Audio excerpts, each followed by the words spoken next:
being it's 9 o'clock, I guess we'll call the meeting to order and have a pledge of allegiance. Pledge of allegiance to the flag of the United States of America, and to the republic for which it stands, one nation, under God, indivisible, with liberty and justice for all.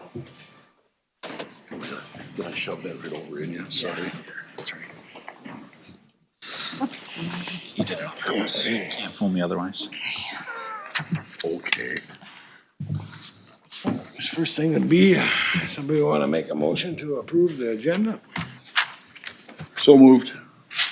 Second. Okay, there's been a motion and a second to approve the agenda. All in favor say aye. Aye. Opposed? Motion carries. How about approving the minutes from the board meeting of February 3rd? Make a motion, we approve. Second. Okay, a motion and a second. Any more discussion? All in favor say aye. Aye. Special board meeting, February 4th. Must have been the rifle meeting. Somebody want to make a motion? Motion to approve. Second. Okay, we got a motion and a second. All in favor say aye. Aye. Work group session, February 10th. Motion to approve minutes. I second that. Okay, all in favor say aye. Aye. I abstained. You didn't. Okay, Wasn't here. Can't do that. and now we'll go to public comment. Anybody in the public here would like to make a comment?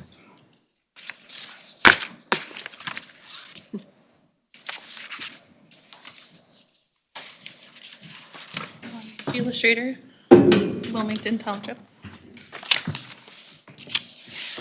I'll make it short. I just want to say that I want to thank you all for listening to myself and our group on this Maribel transmission line. And I think that the resolution on the board for today does hit all the points that our group was hoping that you would help us with. And I would highly encourage you to vote for that resolution. That's all I have to say. Thank you. Thanks, Sheila.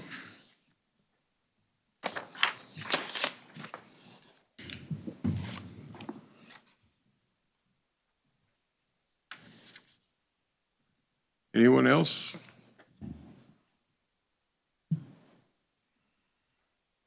Okay, we'll be moving on to the consent agenda. You all looked that all over? Everybody comfortable with that? Motion to approve. Second. Okay, we got a motion and a second. Any more discussion? All in favor say aye. Aye.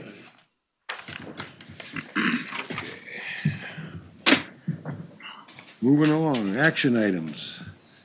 Consider adopting a resolution number 26-08, a resolution of Houston County Board of Commissioners opposing the proposed 765 kV Gopher to Badger Link transmission project within Houston County, Minnesota. Brent Parker. Yeah, so commissioners, this is kind of came from conversations that we've heard from the public, people coming for public comment and having concern about the transmission lines coming through Houston County. Also conversations with the Board of Commissioners in reference to the transmission line with a consensus, the resolution for this should be done. So Allison and I got together to make sure all of the things that were as of concern were highlighted here in this resolution to the best of our ability to present to the Board of Commissioners. If there was anything else in here that you'd like added, changed prior to adoption, we can definitely do that. But this is what we are presenting to the Board of Commissioners at this time. I have a couple of edits, just things that we've talked about that I want to add. But first, I just kind of want to make a statement that, you know, we've talked about this since last year. I remember hearing about this last year from some colleagues that I have actually in Wisconsin, talking about the line, and then also in Rochester. And I was surprised to learn, I actually was at a session that I requested a solar workshop from a group that was here in the county last August, and some of the state representatives started talking about the line going all the way through Houston County.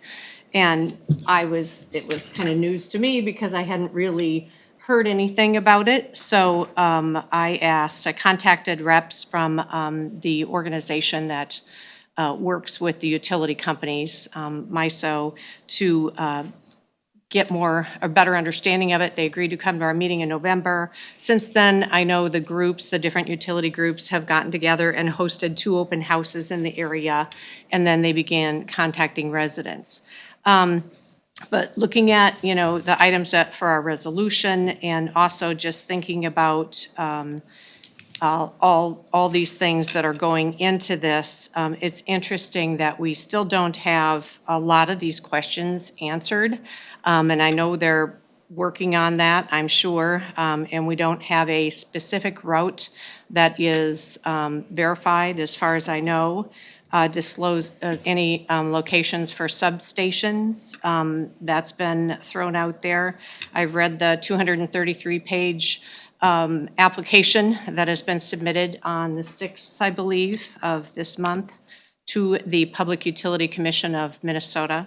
So I'm just looking for some clarification, and I think that, yes, if we put some items in that resolution that we have questions about, we should be able to expect to get more information on that, so we can understand remaining details that we don't have information on yet. So this isn't anything new that we've been discussing in the last few weeks, and it's really important because we've gotten so much feedback from community members and those of us that have property that have utility lines. I sit on a board for telecom. I mean, there's a lot of issues that are coming up with some of these build outs. So anyway, so do you want to know my suggestions on any of this, Brent, or how do you want to do this with the resolution? Yeah, so if you. Anybody else has any? Yeah, so basically, if we can do a few different things. We could, if we have a motion to adopt the resolution with your amendments to it, we could do that, and then second, and then a discussion from there. Or if you would like to talk about the amendments prior, what you would like, and then kind of motion to adopt it with those amendments, however you'd like to do it. Well, we should hear the amendments or Before changes you wanna. Yeah, probably before you Yep. look at it. Yep, before you vote. Okay. Do you have that in front of you? Do you want to, I just want to go through it part by part here. First page, I think it's, well captured. You guys did a good job at putting a lot of this together as far as what the needs are according to the comprehensive land use plan and the ordinance. Second page that I saw had a list of other express concerns from people that are landowners, homeowners, people that have been living in the area, and also those that know about how projects like this affect their quality of life or their some of the things that they're talking about. So then you had opposition, the section on opposition. Let's see, and there's 4 points under that. The project is the least impactful alternative. I'm suggesting that maybe we edit part of that to say a statement like explicitly proven to provide the residents of Houston County with direct benefits.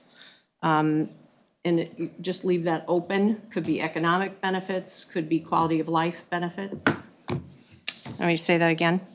Well, it's talking about the least impactful. I'm just Are saying. you talking for the route, or are you talking as a whole? It I must will be. tell you what I'm looking at in the resolution, and is that specific more specific language that says this is what we are looking for, because I think that when you say least impactful alternative, somebody can say, yes, this is the least impactful alternative. But what I'm actually asking for is some subjective information that says, this is the direct benefits that we are providing for the residents, because a lot of this discussion has been how this is a transmission through the county, not for the county. So I have explicit to provide Houston County residents with direct benefits. Explicitly proven to provide Houston County residents, yes, with direct benefits. Thank you. And then I also think that there needs to be a date on this. So when you have the second section is environmental and local review, Houston County formally requests, and then you get into the requests that you have listed. Could we just state that Houston County formally requests that the applicants provide the following information, either in written, electronic form, or through an in-person presentation before the Houston County Board of Commissioners before April 30th this year. The date, I'm just saying 60, 90 days, because otherwise this leaves this question open for years. We don't have a timeline on when we want to have this information back to us. Does that make sense? Should that be added under section 3? Because we say Houston County requests the applicants provide in written and publicly accessible form. We could say before April 30th. I think an environmental review is probably not going to happen before. Yeah, if you want to, I don't care. I just want a date on it. How do you guys feel about that? So 90 days, or you want a specific date?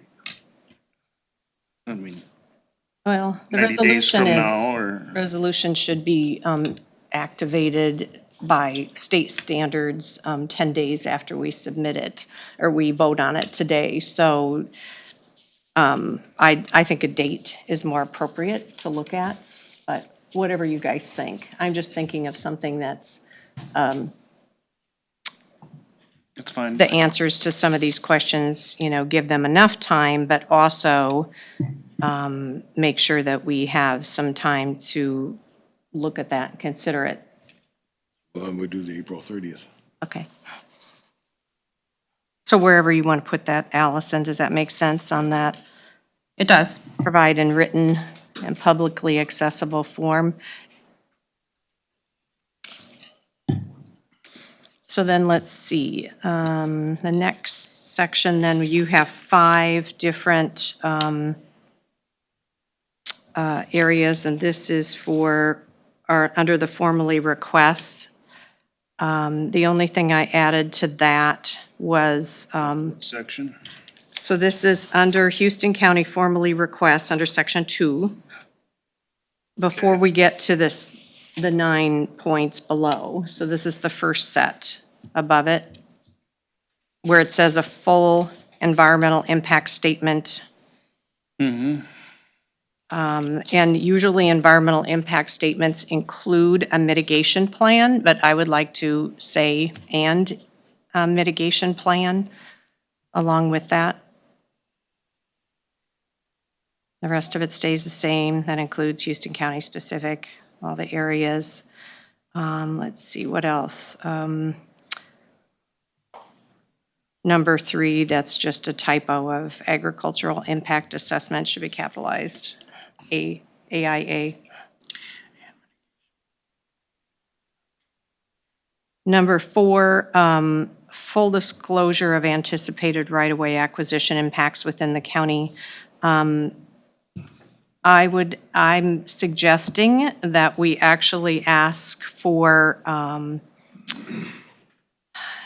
I know utilities have done this in the past, and under number 4, say contract an independent land agent to assist Houston County landowners in negotiating easements, securing rights of way, and managing property acquisitions and appraisals. Because that's part of our understanding your rights through Minnesota Public Utilities Commission. So you're making that a requirement? Yes, somehow, instead of that full disclosure. How does that, I'm not quite sure how full disclosure would be. So I believe they already are using an independent land agent, aren't they? I don't know. I mean, that's what they stated here before, that other time they were here, but It's just, I'm just saying it's just, and, you know, you can certainly disagree with putting that in there. I'm trying to make this more specific, so, you know, we can get what we need for the residents that are affected by this and the county.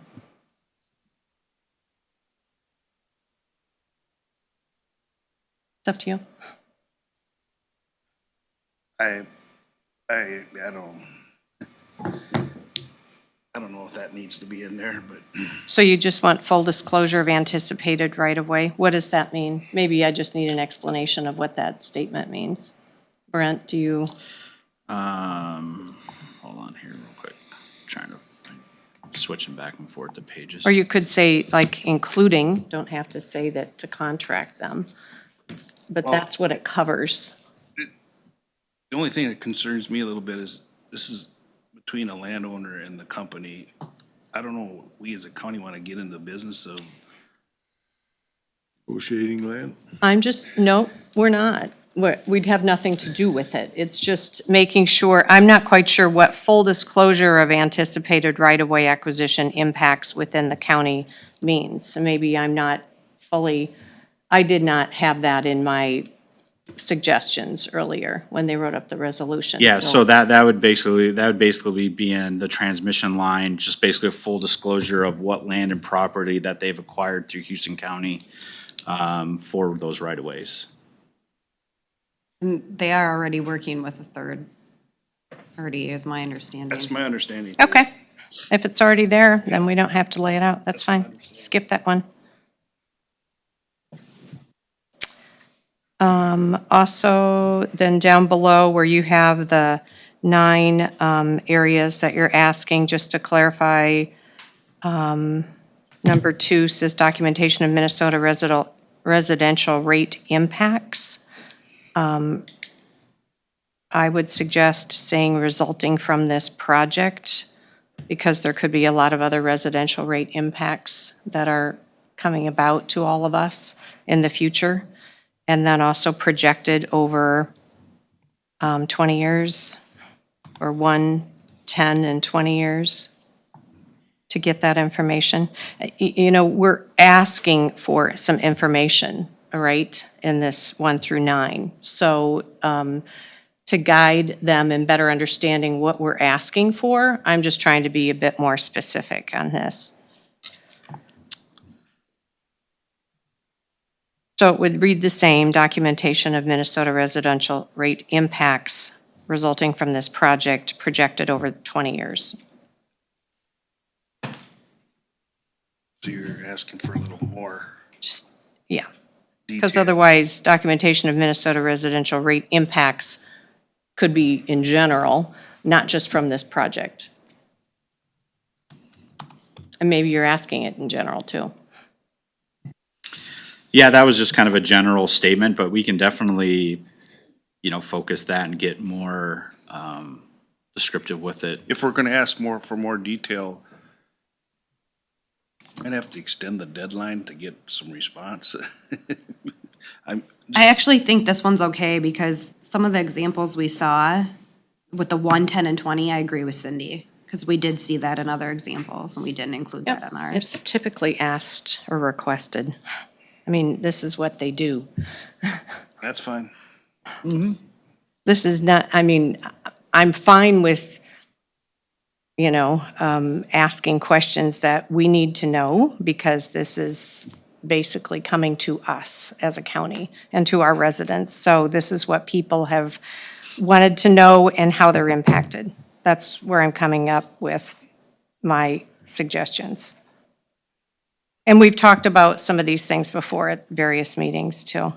Let's Let's see, the only other one I have is number 8. It says road use agreements, comma, construction practices and infrastructure protection to minimize risk and damages. That's fine. Because it currently says and infrastructure protection commitments, so it's basically just That's fine. detailing that out more so, especially with the construction practices as well. What was being that, included. what was that wording that you had? Let's see, road use agreements, comma, construction practices and infrastructure protection to minimize risk and damages.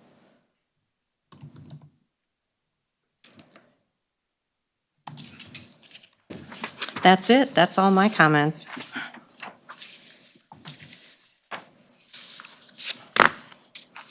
Anybody else have any comments? I'll make a motion to adopt the resolution with Cindy's amendments to it that were talked about. Okay, we got a motion. Is there a second? I'll second it. Okay, we got a motion and a second. Any more discussion? You just reread the changes, Brett? What's that? Just reread the changes? Just kind of took some notes. I was actually gonna come back and listen to it. Do you want to reread what you have, Allison? Yes. Okay, so we decided that page 1 was good. On page 2, in the section on opposition,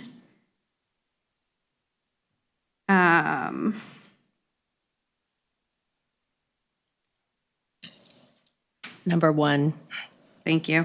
Yep. Least impactful alternative explicitly proven to provide Houston County residents with direct benefits. And then we discussed section 2, but the first thing we discussed was adding a date, and we were thinking of doing that under section 3 when we're asking for the written public comment, and that date would be April 30th of 2026. And then going back to section 2, EIS, or the environmental impact statement, Cindy said also they usually have a mitigation plan, so we would add and mitigation plan to that section.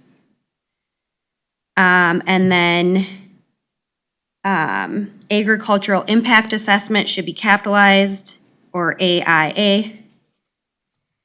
Then in section 3, under number 2, documentation of Minnesota residential rate impacts resulting from this project projected over 1, 10, and 20 years. And item number 8, road use agreements, construction, I can't read my own writing. Practices. Practices, thank you, and infrastructure protection to minimize risk and damages. Thanks. Thank you. So one question on the date, April 30th, you mentioned 90 days. That's only 60 days. You can make it. Well, I'm just asking, do we need to do more time here, or you want to I don't know. I'm sooner the thinking better, that, or? I mean, they've been through this with other resolutions before and they need to get this information, so. Let's keep it going. Keep it like it is. Right.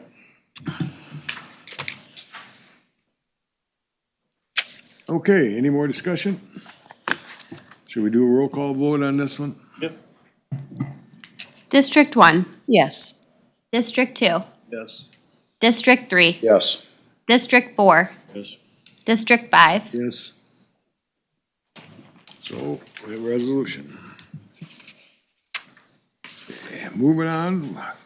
To number 2, consider adopting a resolution number 2609, a resolution separating public health and human services into 2 distant county departments. Brett?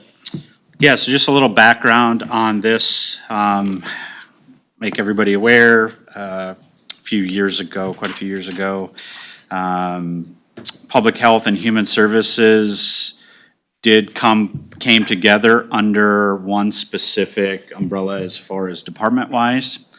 After our recent Public Health and Human Services Director had retired, there was some looking into benefits to take Public Health and Human Services back to separate departments again. So the past couple months, been looking into what would that look like, how would that affect operations, and it was kind of decided that Public Health and Human Services, from consensus of commissioners, would be better fit, be separate departments, and to help serve the populations of Houston County.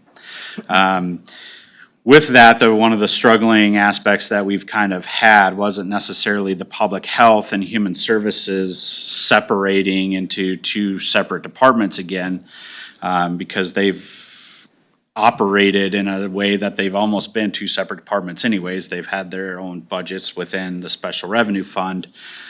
So necessarily separating them to operate under the same different departments was easy. It was figuring out there's a financial services aspect of it too, where there's a group of individuals that deal with all the accounting for Public Health and Human Services. So trying to figure out how that would look and operate with Public Health and Human Services being separate departments.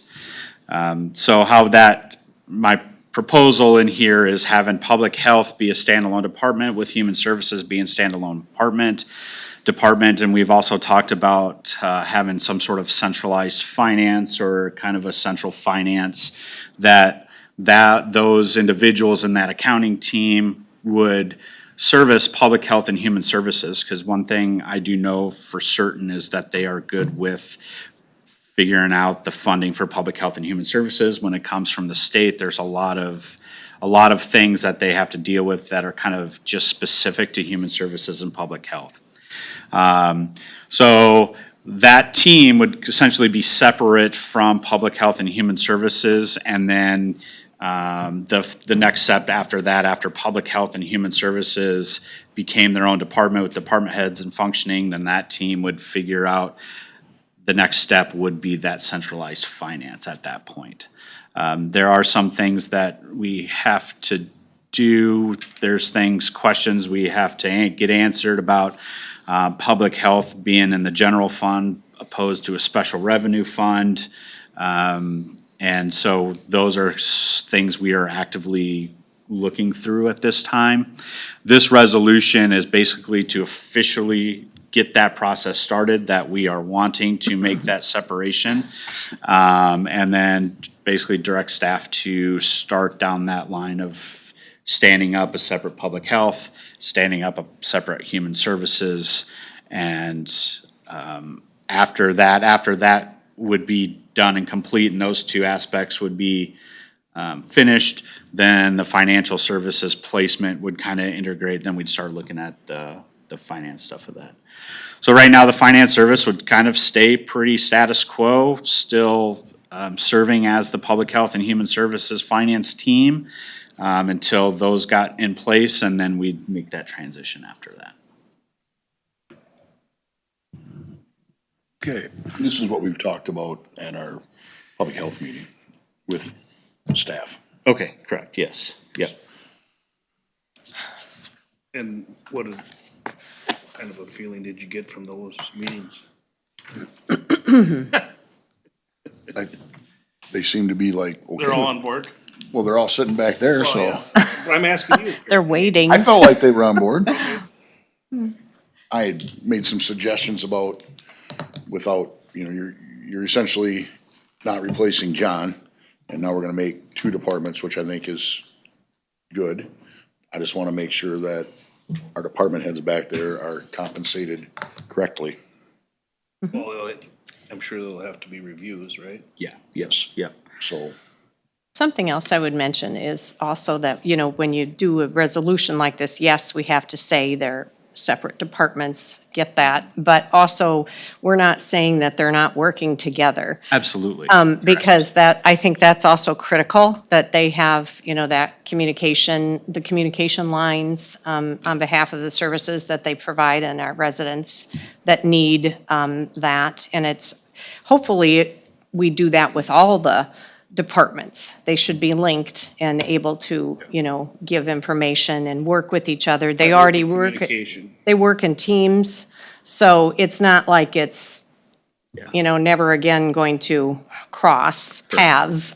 And one of the conversations that we've had too is, you know, they've historically had this called a leadership meeting where all the supervisors would get together. I think that still would happen, just in a different kind of, you know, There just isn't Context. gonna be one person, like when John was here, Correct. that oversaw all of it. Yeah. Now you got a group of very, very intelligent people that are doing a great job that now can control some more of their own, so. And you guys, I mean, you reviewed it as far as, is there a duplication of efforts from a director, you know, in that role overseeing all those areas? I know, you know, they worked hard 9 years ago or 10 years ago to combine those. But if I feel that, you know, in restructuring and the groups and boards that I work with, I mean, they also look at the need to make sure that there's not the duplication of services, but then also that they're not just together and working on that so hard, they can't do their individual public health and human services area well. So it's not like we're not covering anything with this. So, yeah, I think that you've done a good job reviewing it, and the staff seems to be had provided input, as far as I heard. Well, somebody want to make it, whoop, go ahead. yeah, and, you know, and just real quick, you know, there's probably about 6 years ago, 6 years ago, there was a trend where they were kind of coming together, and now they, you know, other counties are now separating, and, you know, tomorrow I have a meeting with a county administrator here in Minnesota that just separated theirs, and so, you know, this is kind of something that, you know, is not Houston County specific as far as, you know, what it looked like when it became combined, and then the thought process was to bring those back separate departments because, you know, the ability to function more independently was a better gain for our residents. May I ask what county that was? So my meeting tomorrow is Benton County. I'll make a motion to approve resolution 2609, separating public health and human services into two distinct county departments. We got a motion to separate the two. Is there a second? Second. Okay, we got a motion and a second. Any more discussion? Let's do a roll call on this, please. Just one, Okay. so the resolution, Brent, Yes. this is the procedure we have to do, correct? I mean, your Yes. understanding? Yeah, and, you know, anytime that you kind of drastically change a county's organizational structure, resolution is good. We do have to also notify the state. I had a meeting with Jordan. What was that? D. Finley. And so we have to notify them just that we have this organizational structure. So that would be under a resolution, and we have to kind of give them a 90 days. It doesn't affect anything from funding or anything. They just kind of want to keep track of what some of those organizational structures are. All right. Everybody okay? Roll call? District 1, Yes. District 2, Yes. District 3, Yes. District 4, Yes. District 5. Yes. Okay, passes. Moving on. Consider approving a contract with Ability Building Community. Amelia. Oh, thanks. Good morning. Good. So I'm just here today to bring this contract with ABC forward. This is just something we review annually, and the main language in the contract hasn't changed. They, under section 3, you'll find the terms of payment considerations for the county, and that is what has changed. They proposed approximately a 3% increase to the wage. Top two? Yeah. Sorry. They're struggling. And and a 2% increase in the redemption costs for aluminum. And I guess I should Take mine. clarify for the new commissioners. So ABC provides us a contract employee that works out of the recycling center, and they assist with handling and processing of aluminum down there. But then the redemption cost is for what is taken in at Woodland, just down the road here, because they process aluminum there for us as well. So it was just, like I said, this is an annual contract, and it was just the rate increases that changed from last year. And that paperwork is for the next item, so. How much was the rate increase? 53 cents. Huh? It was 53 cents for the wages. I thought you said 50%. It came out to about lot. 3%. You get a little My excited. hearing's bad, I'm sorry. Get a little excited. Amelia, do you actually have in your possession Exhibit A, the liability insurance certificate? Because this sheet is blank in our packet. It was in what was originally emailed to me. So I Okay, apologize that that so you got have missed. it, yep. Just making sure you've actually seen it. Because it looks like that's part of their agreement is to provide that, Liability. yeah. Make a motion, we approve the contract for ABC. Second? Got a motion and a second. Any more discussion? All in favor, say aye. Aye. Passes. Approve purchasing a recycling truck, 2026 Western Star 47X Pathfinder HT 500 hook truck. Amelia. So we talked about this pretty extensively last week, so I won't get into all the details again. I think somebody had asked about warranty last week, and I noticed that wasn't included this morning, so got kind of, I apologize, it was last minute. But the rate increases are within the email, or not, sorry, the extended warranty amounts are within the email. And then the attachment was kind of a description of the coverage there, if you guys were interested in that. Otherwise, the base rate is what we had discussed last week, but the invoice shows what tax and title would be as well.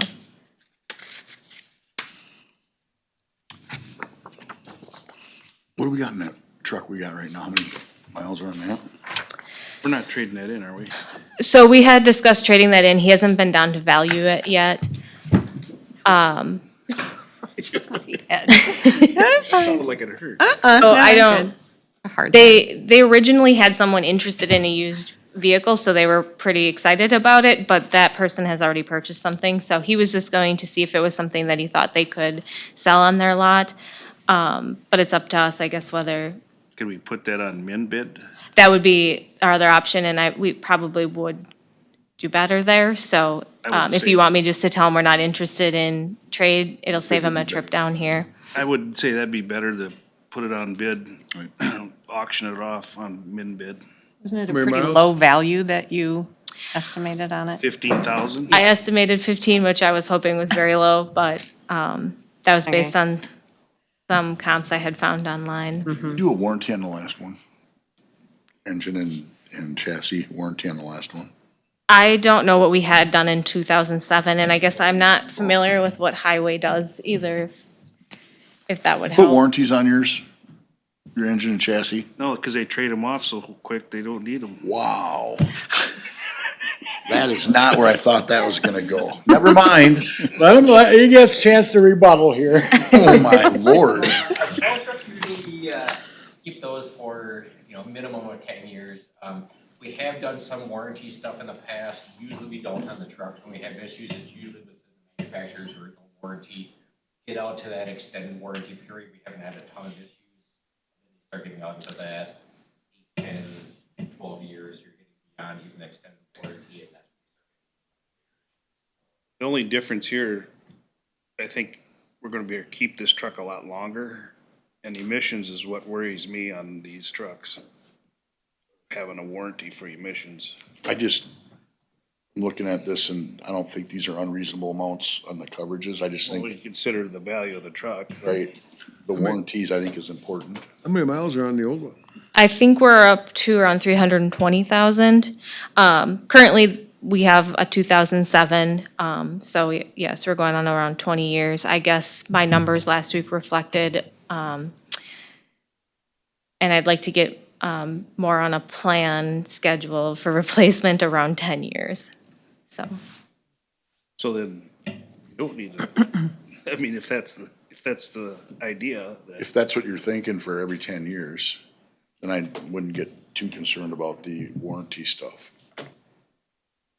So, What's your average mileage a year you put on that truck? 07, and if it's 300,000 Yeah. miles. About 20.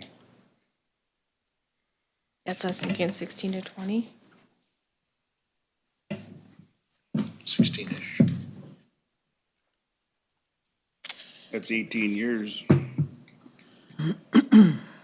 15-ish.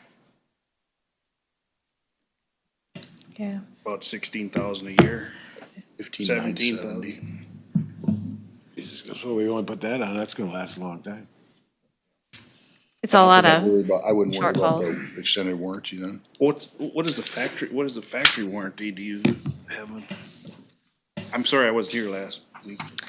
and we didn't get into that last week either. Brian will know that one. Don't yell at him though. What's the factory warranty like? You never see the end of it, Are- and never we've sees got the end of a the nice warranty. fast, so I,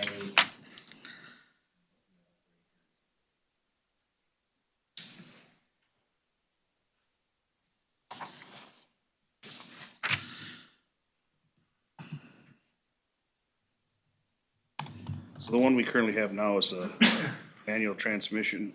'Cause Yeah. We just replaced the clutch in it here a while ago, Yeah, I don't know years ago too long, maybe. how, yeah.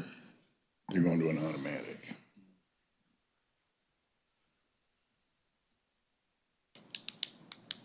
I don't have that in front of me.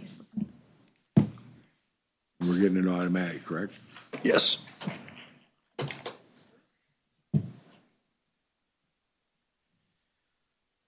Western Star looks like it has 12 months and unlimited miles, which I would think it would be more than 12 months.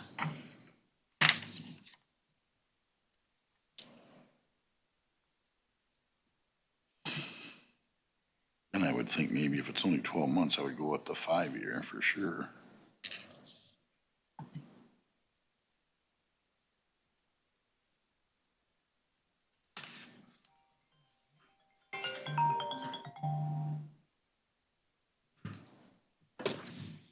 Five-year, 150K, is that what you're talking about? Yeah. It's only a 1-year, I'd go for a 5-year for sure. Yeah, and that's what it looks like it is, and then, because then that's when they offer the extended coverage for the trucks. Talking about each warranty for the first one, that Yeah, engine, you have your engine, yep, and then the chassis on the, and then the engine after treatment coverage is the one I'd be, even maybe would push that out a little bit more. 6,700 then for 10 years or 5 years of each, right? Essentially, Is it 5 for chassis and 5 for engine? yep.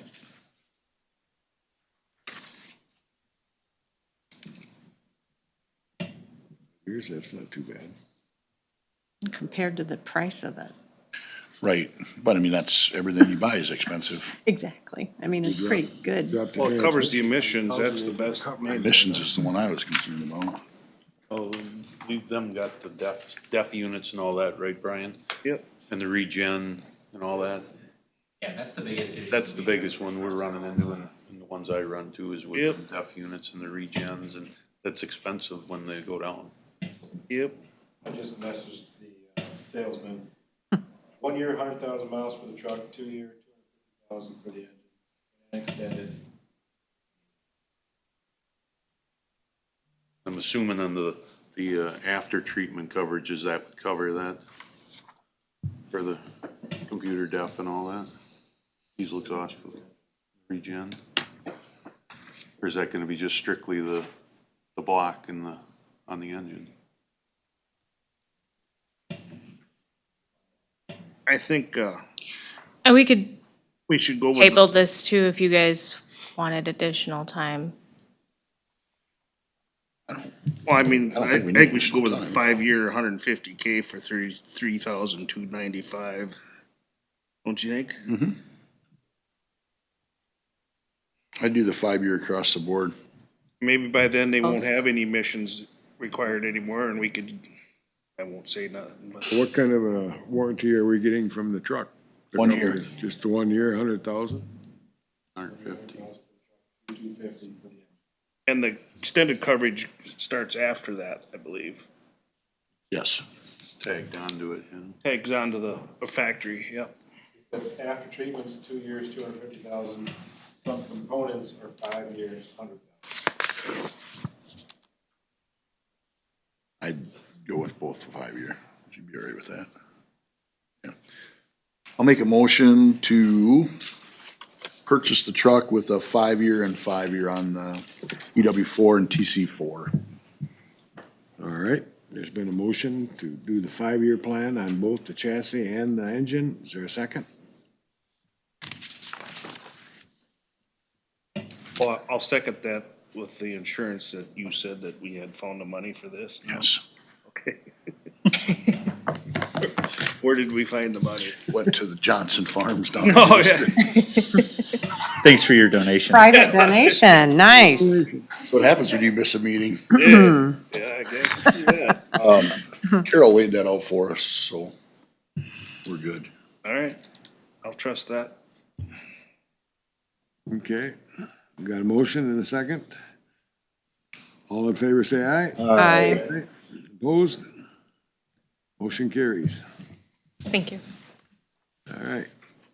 Consider cooperative agreement detailing agency's responsibilities with the city of Houston regarding project SAP 028-013-013 located within the city of Houston. Brian? Yeah, good morning, Commissioners. So in the 2026 construction schedule has to reconstruct County Highway 13 through Houston. Some of that project has underground utilities from the city of Houston wants to replace their water and sewer, sanitary sewer on some of that. Some of it's gonna be full-blown replacement of the storm sewer.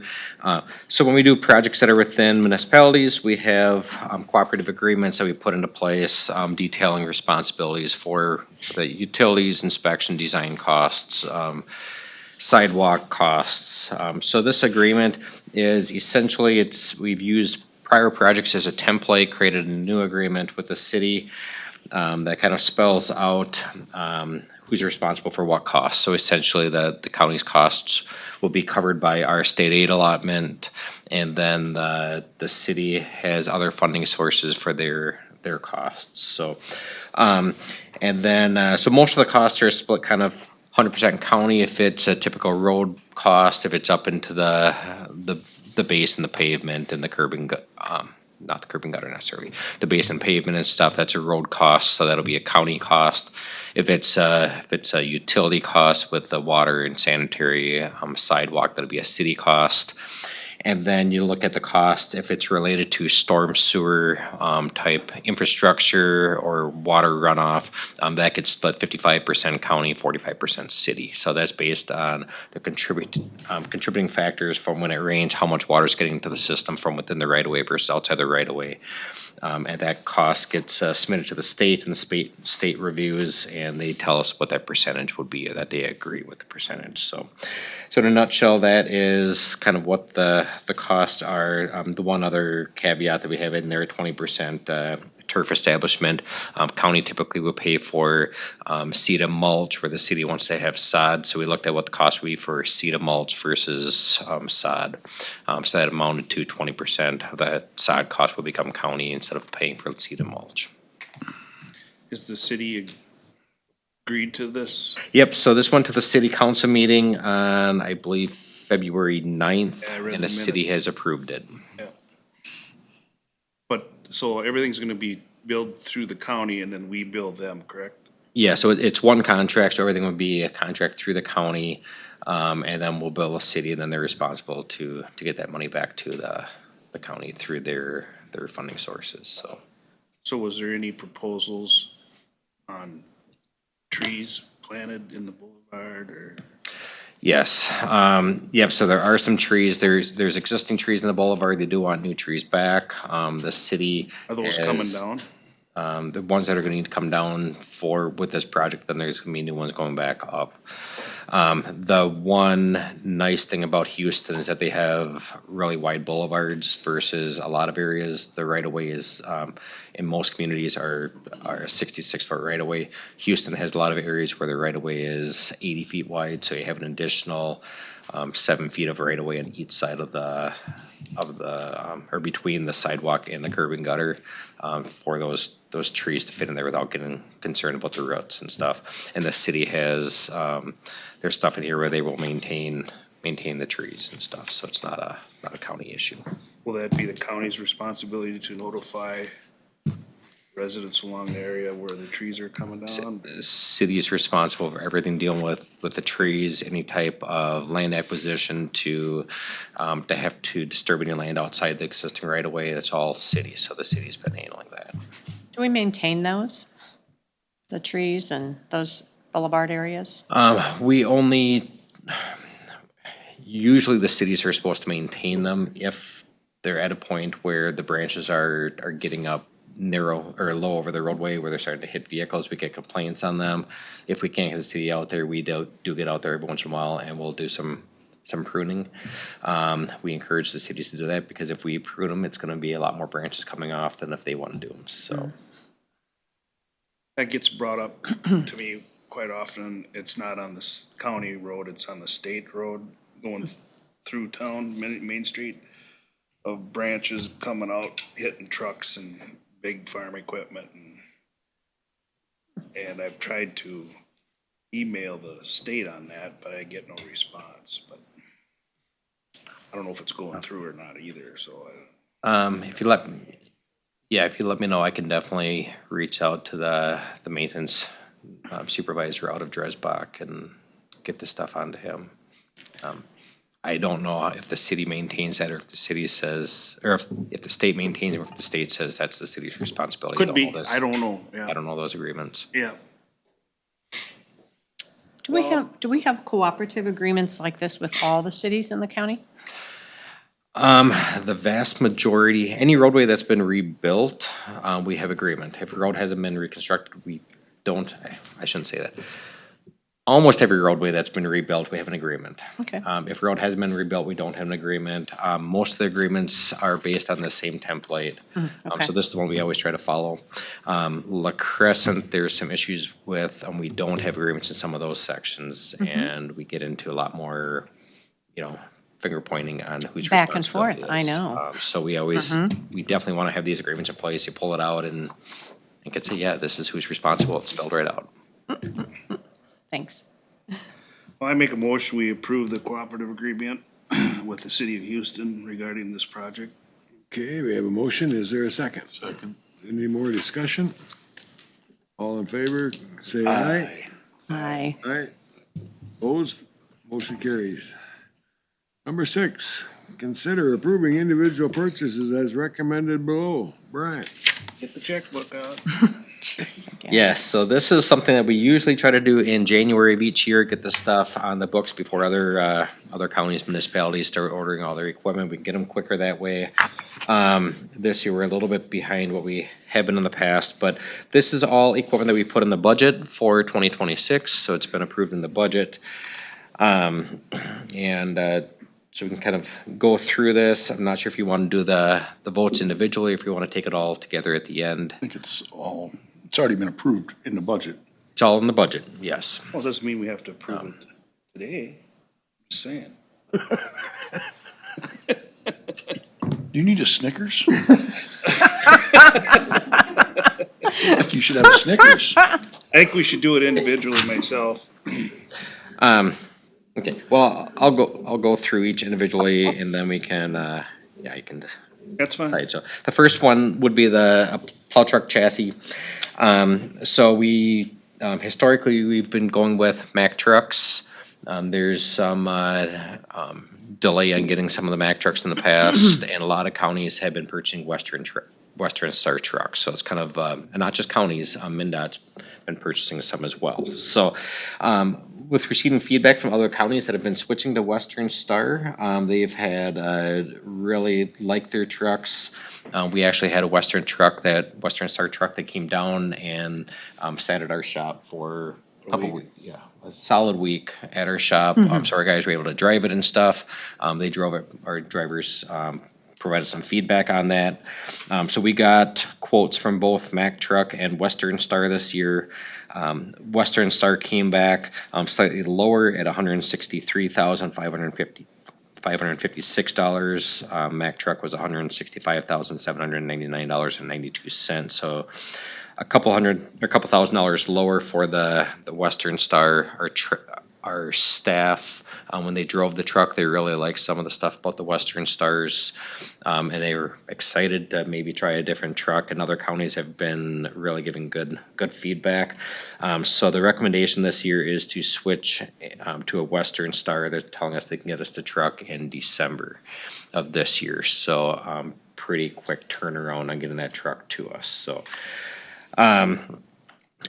we have not historically done extended insurance or extended warranty work on our plow trucks. So we did not get prices on warranties. So if you want that, we can definitely go out and, table this and get prices for extended warranties. Usually when we've done extended warranties on stuff in the past, it's been on different equipment with our motor graders and stuff like that, not on the plow trucks. So, but we can definitely pursue that if you want us to. Is that something that you would like or not? If you haven't done it before and haven't had an issue, then That's something you could always add on later, right? I mean, when the purchase comes. Typically you can. Usually you can add it on as long as you do that before the original warranty is Right, expired. that's what I mean. So we can consider that down the road. yes. And So the, when you say Western Star, you're talking Severson truck, right? Severson, I don't know. That's who you dealt with, right? Or did you deal directly with Western Star? well, nope, Severson. this would be Dewey Severson, Right, or Dave Severson Truck Centers, yeah. Rochester. But that, for warranty or anything, it wouldn't have to go there. It can go to like River States or even Decorah. Nice. Severson's offer their own warranty too, I believe, extended warranty.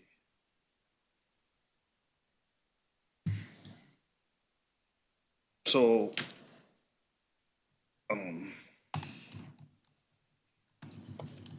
this isn't a min bid then, or I mean, a state bid?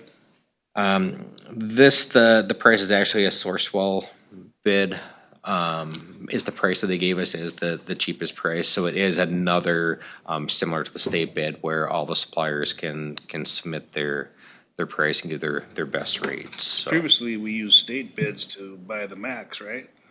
yes, yep, so the MAC bid was a state bid number. This Western Star bid, so the cheapest price that they could give us was, based on the Sourcewell bid, which has a percentage back in here. You said this is a couple grand cheaper than the Mac? Yes. Yep, so guys like the truck. Sourcewell is similar to like a state bid, it's I'm just, curious how that all worked. I'll make a motion to approve that chassis purchase. Okay, we've had a motion. Is there a second? Second. You second it, Cindy? I did. Okay. Any more discussion? All in favor, say aye. Aye. Aye. Opposed? Motion carries. the next item then is the plow truck box and the wings and all the attachments that go on for the setting the truck up for hauling materials and plowing snow. So the quote for that is from Towmaster, state bid, price is $217,462. And they're telling us that if the truck gets to them in December, they'll have that on and back to us by May of 2027. Worst part about this is it's more money than the truck. Yeah. Yeah, they used to be real similar in overtime. The all the accessories when you start putting on the underbody plow and the wing, the front wing and or the front plow and the side wing and It's like a fire truck. What do you do chassis. for boxes now, aluminum? these are all stainless steel. Steel? Truck is the least amount on a Yeah. fire truck, it's the rest of it Makes that it goes ever with still it. lasts a lot longer. So, Yeah, yeah. If you got the regular painted steel box, usually by year 5, you need to go on there and get the box sandblasted and repainted. And the cost for the, I don't know what the price is now. It's been between 5 to 10,000 to go with the stainless steel, and then you save that cost, a few years into owning the truck. We'll never have to do it to the stainless steel, so that's a good thing. Make a motion, we go with Towmaster. second, Okay, there's been a motion and second. Any more discussion? All in favor, say aye. Aye. Opposed? Okay, number C. Okay, yep. So this one is to replace the skid steer we have in Houston. It is from 1992, I believe. Or 96, something like that. I think it's a 96. 1996 skid steer. It is a small, it is a small unit, doesn't have a whole lot of capacity. Really, it just stays in our shop all the time. This is a rubber tired unit. Looking at replacing it, we went out and got quotes from a couple different suppliers, and the low quote came back from RDO Equipment at a cost of $60,000 even. And and sell the other one outright. and then the other one we will sell outright. Yeah, we looked at getting a trade-in price, and we think we can do better by selling it at mid-bid. So this, how old is this, Greg? 30 years. How many skids you got? 3? 3 total. So this is the oldest one you've had. Oh, by far, yes. Yep, and Ours then, are on. and then for, It's about this big. What kind of, it's about a couple inches wider than that. Maybe. Yeah, it is, small. So what we're oh, looking for you at. and me, Beef. Yeah. And the other, Barely squeeze into it. yep, the other units are track units. This one is that we're looking at is a rubber tire, so that way we can use that when we're on pavement and not tear up the track so bad. 324G is what you got proposed, which would come with a 6-foot. It was a 70. Yeah, Get a yeah, 6'6" I think it's a bucket. 72, a 6-foot 72 bucket. inch bucket. Yeah. Or So what model is the one you're selling or getting rid of? Is it John Deere? No, it's a Like a Bobcat. 542. Oh, a beer. little. Tiny thing. Okay. Probably go through the doorway. what's a 36-incher? Yeah, I'm pretty sure it will. 5 something, yeah. Yeah. They want 60,000 for that little thing? No. No, New the one's a lot New bigger. one. new one's, Getting a lot bigger one. new one's big, yes. Yeah, I think you're right. I think those little ones are kind of like, for some of these hog farmers are like, that's kind of a, Horse farms. yeah, Yep. well taken care of. Very well. Yep. How many hours are I on want the- that. that thing since you had it that many You years? could take in your I house. honestly don't know what. We go in the house. Driveway? Midwest bid, I think, had it on it, I thought. So we're going with, 1985, Oh, 95, okay. you're proposing the RDO bid yes. versus the Midwest Versus Machinery mid-bid. bid? Yep, Midwest Machinery came in at the unit alone without trade-in was $64,764.63. So their bid that they gave us included $8,000 for a trade-in. That's what lowered their price lower. So have you got a straight out bid from them, not trading in? We have not. Probably should do that because they're factoring in a trade-in, but wouldn't that be a? RDO, you're talking out of Rochester, right? Yep. Yeah, you didn't get a price without the trade from them, did you? Correct, no. Could we do that? I would agree Come with back that. with that? Sure. Maybe try to keep Local. local. You wanna table that C then for now? Please. Okay. Do we need a motion to table it, or do we just wanna table it? Just table it. Okay, we'll table number C for right now. Okay. We'll move on to D. The reasoning behind that was just see local. You Well, can to get local, a yeah. straight out price from Midwest Machinery. Okay. Instead versus a trade-in price. That'd be great. Okay, mulching it, Diamond Mowers for 72-inch drum mulcher with a drum brake. Yep, so this is a drum mulcher that'll be an attachment to our skid steer. And this also includes the glass protection. Not have glass protection, Not have glass protection on this one. but we will purchase glass protection. But we'll put glass protection on this. So, it's a 72-inch mulching head. It has a disc brake, so when you stop using it, it'll, slow itself down and stop within roughly 10 seconds. Come to complete stop. This is something else that a lot of counties have gone to for doing the clearing of the underbrush and, small trees. We got a couple different quotes on this. The low quote was Diamond Mowers for the 72-inch drum mulch with the drum brake. State contract, total cost of $49,950. So what's this going on?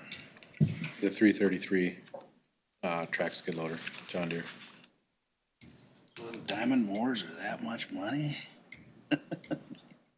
Of course, they got diamond bits, don't they? So- Well, it's not diamond, it's not diamond, it's hard steel. It should be diamonds. The Fecon one is actually, another $1,000, a little over $1,000 more for that one. That one I know, like, Olmsted County has the Fecon one. But the Fecon one, does that have the disc brake on? That Fecon quote has a disc brake, yeah. It does. Do we have one of these right now? 48,000? Not this style for a skid loader. We have one, 48,000? just not one for a skid loader. Right, we have a We have a- disc style on the excavator. Right. This is a drum. 49.9 when it's all said and done. You got a swinging blade one, a rotary motor, right? For a Bobcat or no? You have nothing? Yeah, like a regular brush. bush hog? bush hog type, yeah, for the skid loader. So is this something that you need to use? I think make it do a fine job, yes. I think it's something we should have.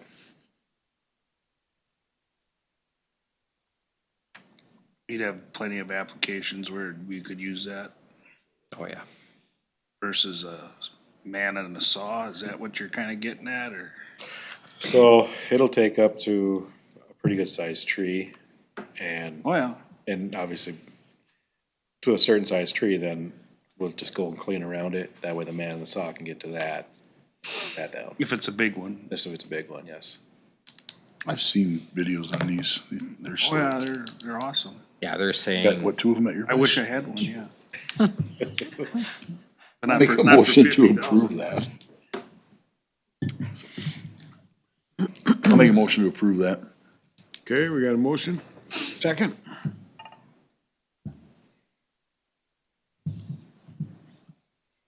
Second? Okay. Got a motion, second, any more discussion? All in favor, say aye. Aye. Opposed? Carries. Mowers, Homo equipment for two veneers, 50/50 mowers. yep, so this is two mowers, $13,450 each. Yeah, this is another item that's kind of gone up over the years. So historically, we've tried to trade in our mowers every 3 years. Our current ones are, I think, 4 years? Yeah, I think one's a 20, a 22, or 19s and 20s, or 20 and 21, something like that. Yeah, we're already a little bit behind on our typical mower replacement schedule, so, the plan is to get two mowers, replaced. They haven't nickel and dimed yet? So They cost a little bit. we're trading in these or? No trade, he did not want These these are- on trade. He did not want the ones we have on trade, Okay, so he doesn't have much of a market for them. So we'll put those on min bid. okay. I know there's some farmers that would maybe buy our old ones that like it for mowing pastures and stuff. Are they 7-footers or 8-footer, 9? Sixes, ain't they, or are they Oh, seven? they're good. 6, I think they're, I'm 6 and 9. 5 right? drums or 4? 5 or 6 drums, 5 or 6 heads. 6.8 foot. And you had two before? 5 discs, 6.8 Four foot. of them total. You have four of them. I'm We're trading, replacing two right now, proposing to replace two. and hopefully another two next year or something. This two has been budgeted, right? Yes. Make a motion, we purchase the two mulching mowers. Second? Got a motion and a second. Any more discussion? All in favor, say aye. Aye, opposed? Got your mowers. Thank you, guys. Thank you. When you get the skid steer thing, let us know. Yep, we'll go and try to get that price here today and have it for next Tuesday. Yep. Thank you. Consider and reviewing and approving payments. Carol? Nothing really out of the ordinary. Did you have any questions? List that you provided? Anybody got anything they wanna know or ask her or anything? No, it's a lot. It's just always a lot. It is always a lot It's only my comment. in the bills. Well, if you got no questions, I don't think anybody here does, so we'll move on. Motion to approve. Okay. How about a second? I'll second it. Okay, we got a motion and a second. All in favor, say aye. Aye. Aye. Opposed? All right. Coordinator updates. I got a few things. First, just kind of wanted to remind everybody that the 2026 legislative session starts today, state of Minnesota, so kind of do my best to kind of see what's going on there. We'll see what comes out from that session. Today, we have an MS4 audit today. On Friday, Brian, Jordan, and Amelia did a good job getting together, kind of prepping for this audit of this MS4 audit, and that's a municipal stormwater audit, kind of in the Crescent area. Just wanted to give the Board of Commissioners a heads up that there will be likely an ordinance will likely come out from this audit that we'll see in the future, just to take care of some issues on that aspect of it. With Winona's recent IT issues and ransomware, as everybody knows, Andy's been kind of going through, looking at the state of our infrastructure, what we can do better, what we need to improve on. And if everybody knows Andy, he does a fantastic job making sure he has the best system in place for us that he can afford to keep our data secure. So he's going through, looking at some things. He has some ideas on how he can strengthen Houston County's data protection a little bit. So he's gonna be kind of coming up with a plan, getting some numbers, and he'll likely come to the board here in the future to have a conversation on what we can do better as a county to protect our data and keep us from being a soft target on some of these ransomwares. Well, Winona County's got a real mess on their hands. I've been reading where it's affecting their real estate transactions. Yeah, it's affecting their real estate transactions, and a lot of people are upset because very common tasks that we learned to do based on computers is now unable to do on computers. So just the everyday workload of staff without that computer has been difficult.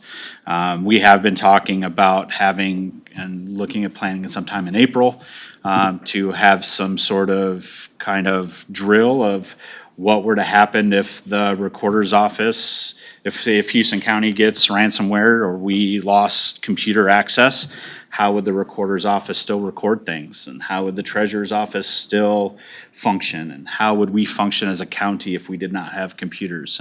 And so that's something that we're kind of talking through right now about coming up with a plan of worst case scenarios. So if we are kind of blindsided, that we can still function as a county, because some of this stuff doesn't happen overnight to get back online when computer systems go down. You know, that's, even if it's a ransomware issue, even if it's just for whatever reason, a tornado or a fire or something of that nature. So we are working on that. So that'll be kind of an April focus, I believe. Yeah, that'd be good, because I think it'd be nice to know if we could do some of this with the old-fashioned way of paperwork. Yeah. Yep. by hand, and then we'd probably would have to re-enter it into the computer when we were able to, but For sure, yeah, it'll do double the workload, but, yeah. at least we could still, Business still goes on a Yeah. daily basis, and Yep. so we need to make sure that we're ready for that if it does happen, so. And it's critical to backups on a lot of information that we cannot retrieve again. Yeah. I know that's what, I was at a WinLAC meeting last week in Winona at the county building, and it was very different. They were talking about that, the staff that host this meeting, and their hands are tied with a lot of stuff, and it's gonna take them a long time. So, this year is gonna be very interesting for them. It is. To not get too far behind. And I don't want to email them or, not even call actually, or just, interact except for in person. And that's the other thing that they're seeing with everybody is everyone is coming in person because they can't email, they don't, or they can call, but it's just very restrictive. So yeah, those are the things that I have at this moment. I think I'm forgetting something, but, Okay, you're all done? Yep. All right, I guess I'm next. I was told the other night that Fillmore County opted out of the rifle. Anybody here have any idea about that or heard anything? No. I have not heard that yet. I haven't heard that. Anything? Okay. Did they officially do that? I heard Fillmore did, but I don't know if it's true or not. But this is, some lady read it. I believe they're having a public hearing on March 3rd, so I doubt that they, would do it before the public hearing. Yeah, I haven't heard anything. On that just a little bit. Okay. So I guess that's all I got. And that brings also, the other thing knew I was forgetting is just a reminder that on March 3rd at 6 PM, we have our second public hearing for the new rifle law for Houston County and this county. So, and then I'll let Allison kind of maybe talk about Bluff Country real quick.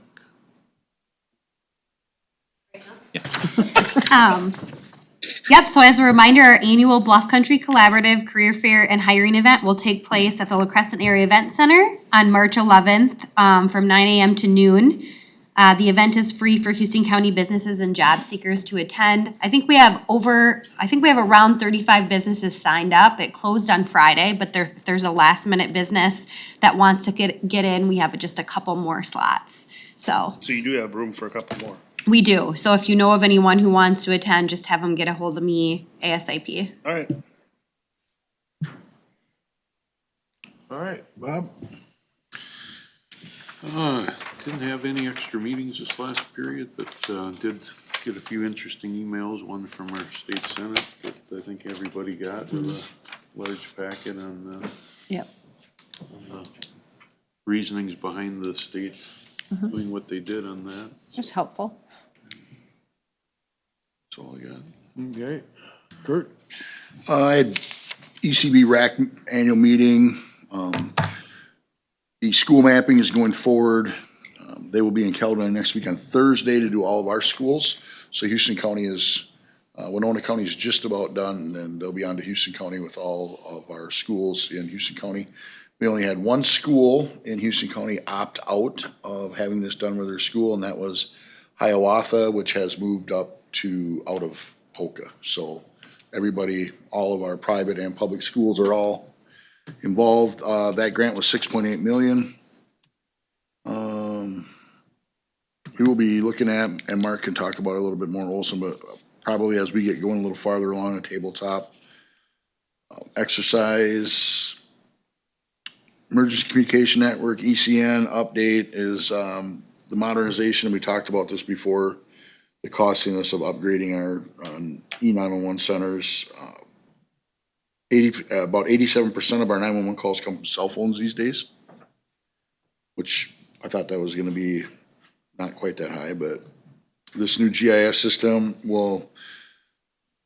it's gonna get us a lot closer to actually having, the way it's satellited out will be pin dropping a lot closer to where a subject may be calling 911. So we can get in the area pretty close, but it's gonna define it down even more, that's actually kind of exciting. Talked about some different fundings.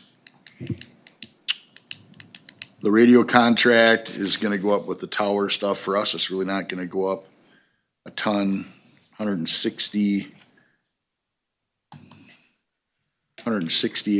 in 27, and in 28 goes up to like 277.18, more than what we're paying right now. So it isn't a ton of increase, but we're covered on that. Anoka County is using AI technology in their dispatch center, and it seems to be working for them. I'm not sure that it's working for us, but we haven't done it yet, so.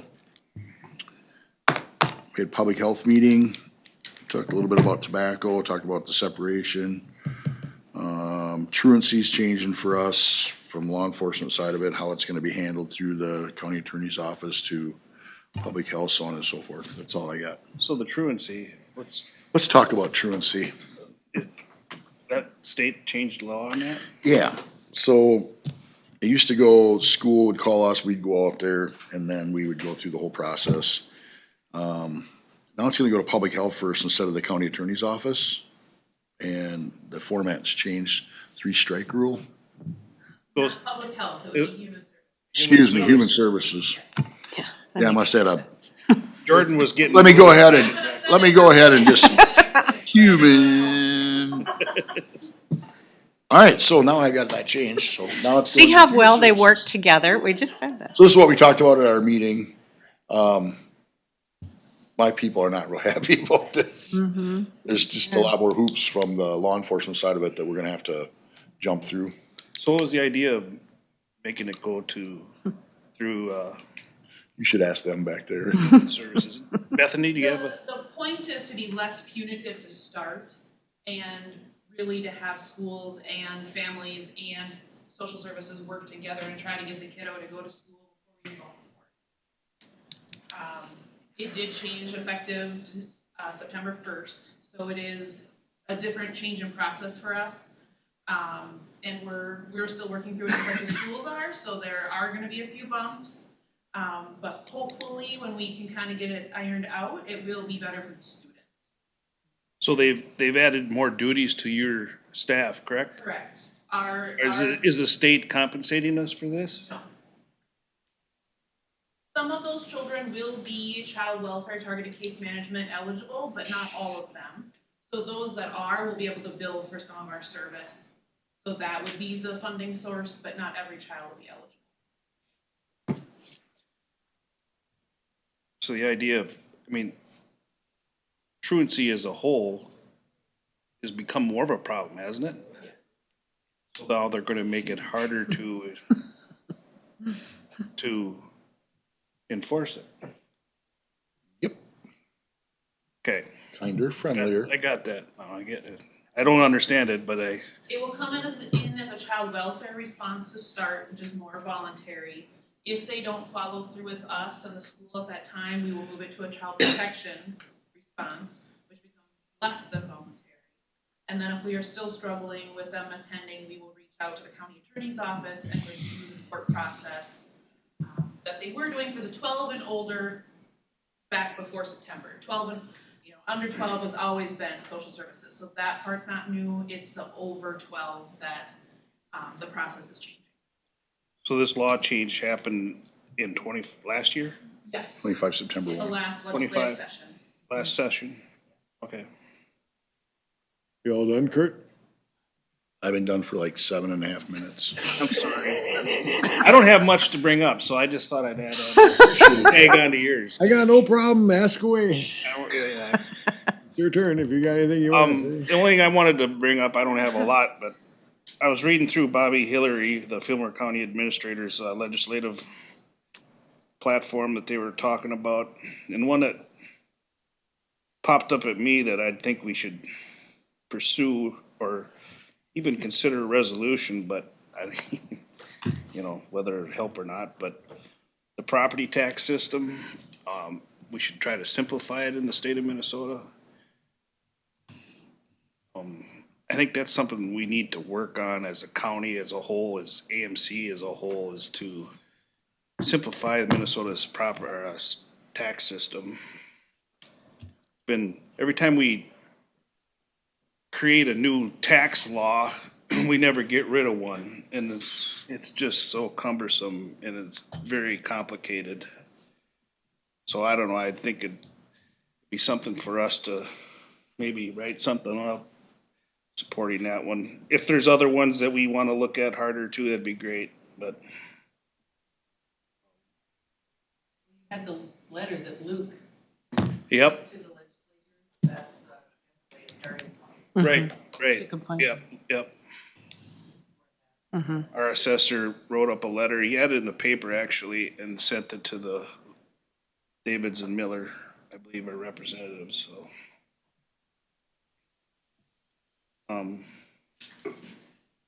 And seeing as how we're in the business of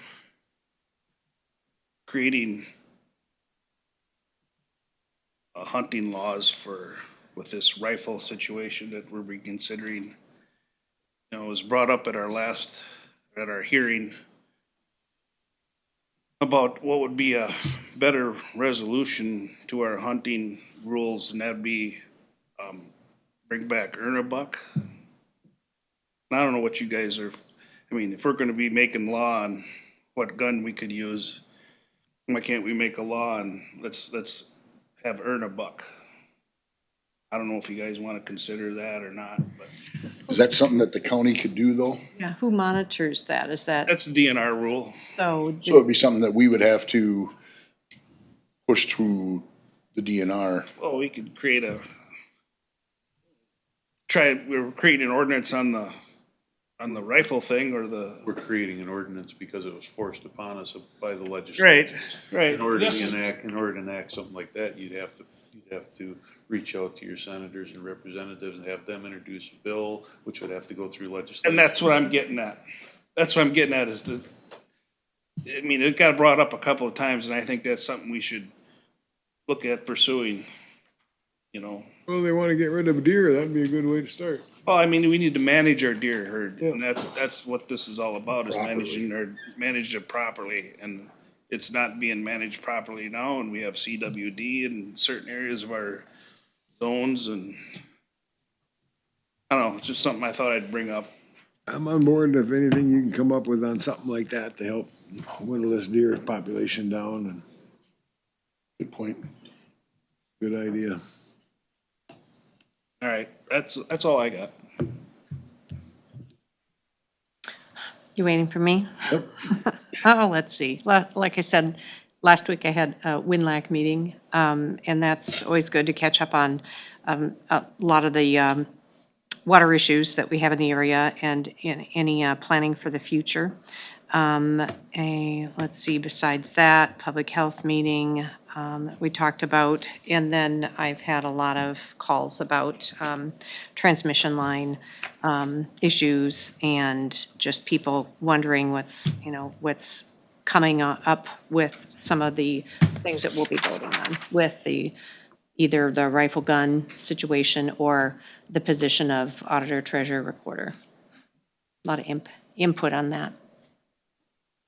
Okay, well done. Thank you. All right.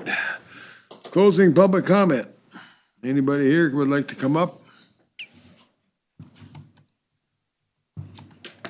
Good morning. Good morning. Good morning, Commissioners. My name is Steve Porter. I am the Director of System Planning and Operations at Darylin Power Cooperative. I'm here to speak to the board's resolution related to the Gopher to Badger Link transmission project. Darylin is headquartered in La Crosse, Wisconsin, as you know, and is an applicant to the state of Minnesota for the Gopher to Badger Link project with co-applicant Xcel Energy. I have read the resolution and understand the open questions and concerns from the Houston County Board. As of this month, Darylin has filed the Certificate of Need application and will be going through the state of Minnesota's open and transparent process for permitting a transmission line of this nature. Darylin is a not-for-profit generation and transmission electric cooperative. Darylin serves many rural electric consumers in portions of 4 states, including southeast Minnesota. Darylin carefully considers the cost impact and transmission needs for all proposed transmission projects. Darylin's vision is to provide safe, reliable, and cost-effective energy to our member distribution cooperatives, which include My Energy here in Houston County. Throughout Minnesota's state permitting process, Darylin's goal is to have an open dialogue with impacted landowners and communities And I want to assure the Houston County Board that many of the questions and concerns raised in the resolution will be addressed through the Minnesota PUC process, establishing the need and then the route permit as well. Opportunities for public dialogue with Dairyland NXL have started with open houses in January, and there will be additional open houses in April. Additionally, with the certificate of need application being filed with the Minnesota PUC, comments will be able to be submitted directly to the Minnesota PUC through their docket towards the application that's been submitted by Dairyland NXL. In closing, I want to thank you for your time this morning. I encourage the community to participate in the public comment and open house process. In order to achieve Dairyland's goal of producing the least impactful project while also providing safe and reliable electricity depends on communication and coordination with local communities and landowners throughout the process. Thank you for your time and opportunity to submit these comments. Thank you. Thank you. Any other closing comment? All right, I guess now it's time to adjourn. Motion. Got a motion, second? Second. And a second to adjourn. All in favor, say aye. Aye. We're adjourned. Thank you all.